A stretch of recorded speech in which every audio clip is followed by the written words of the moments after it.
How to tie a streamer. Place your hook shank in your vise. Add brown thread. Add red or brown marabou. Add chenille. Bring to the front, make sure it's tight wraps. Whip finish. Add your second hook shank.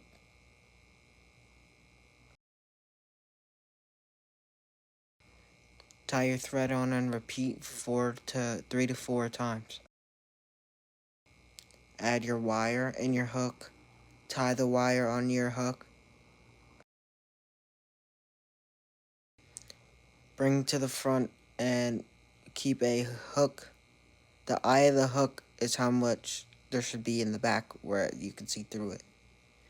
When you're done, put more chenille up the front, whip finish.